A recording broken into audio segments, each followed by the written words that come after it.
আমরা খবর পাচ্ছি ঢাকাতে আমাদের যুগ সঙ্গী আমাদের জুটার নাসিরউদ্দিন পাটোয়ারির রেজাল্টকে নস্যাৎ করে দেওয়ার জন্য ষড়যন্ত্র করা হচ্ছে।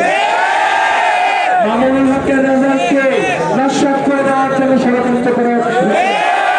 প্রিয় ঢাকাবাসী, ঢাকার সচেতন জনগণ আপনারা জাগ্রত থাকুন। ফলাফল না পাওয়া পর্যন্ত এই চাঁদাবাজ, এই ধান্দাবাজ এবং সন্ত্রাসদেরকে আপনারা ছাড়বেন না। কেন্দ্র থেকে আপনারা ফলাফল নিয়ে আসবেন। আমি যখন ক্যাম্পেইনে গিয়েছি, ক্যাম্পেইনে যাওয়ার সময় আমি সবচেয়ে বেশি যে বাক্যটা শুনেছি সেটা হচ্ছে, ভাই আপনি হাতির বিচারটা করবেন। এই বাক্যটা আমি সবচেয়ে বেশি শুনেছি। আমার ভাই হাবি, আমরা একসাথে লড়াই করেছি, ইনসাফের লড়াই। আমার ভাই হাবি এই নির্বাচনী ক্যাম্পেইনে আমার ভাই হাবি টাকা দিয়েছে। আমার ভাই হাবি এবং আমি আমরা একসাথে ইনসাফের লড়াইয়ের জন্য আমরা যাত্রা করেছিলাম। আল্লাহ আমার ভাই হাবিকে শাহাদাত হিসেবে কবুল করেছে। আমি আপনাদেরকে প্রতিশ্রুতি দিচ্ছি, বাংলাদেশের মানুষকে প্রতিশ্রুতি দিচ্ছি, আমার ভাই হাবি যেভাবে ইনসাফের লড়াই চালিয়ে গিয়েছে, আমি আস্তাক আব্দুল্লাহ আমার ভাইয়ের হাবির আদর্শ থেকে আমি এক ফোঁটাও চিন্তা হব না ইনশাআল্লাহ। বিচার আমি নিশ্চিত করব ইনশাআল্লাহ।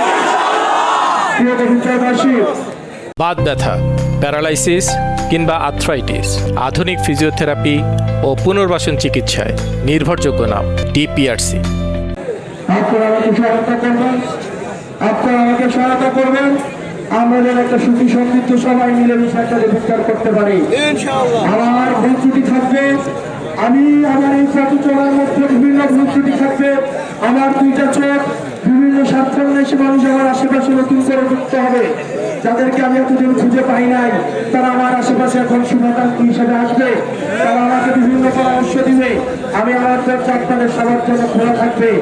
আমি যদি আপনাদের কোনো পরামর্শ দেওয়ার থাকে, আমি অনুরোধ করবো কোনো বৃদ্ধ বাচ্চা যুবক যুবতী সবাই আমার দরজা আপনার জন্য খোলা। আপনারা আমাকে আপনাদের পরামর্শ দিবেন। আমি যদি কোনো ভুল করে থাকি, আমার ওই ভুল আমার সামনে তুলে ধরবেন, আমি সেটা সংশোধন করবো ইনশাআল্লাহ। আমি আপনাদেরকে কথা দিয়ে যাচ্ছি, আমি এই চত্বরের মধ্যে আমি এখানে একটা ডিজিটাল বিলবোর্ড স্থাপন করব, যেখানে সরকারের কি টাকা আসে, কি টাকা সরকারের কি টেন্ডার চলমান রয়েছে, এই টেন্ডারের কে কাজ পেয়েছে, কাজ কতদিনের মধ্যে করার কথা, কোথায় করার কথা, এই জিনিসটা প্রতিনিয়ত এই ডিজিটাল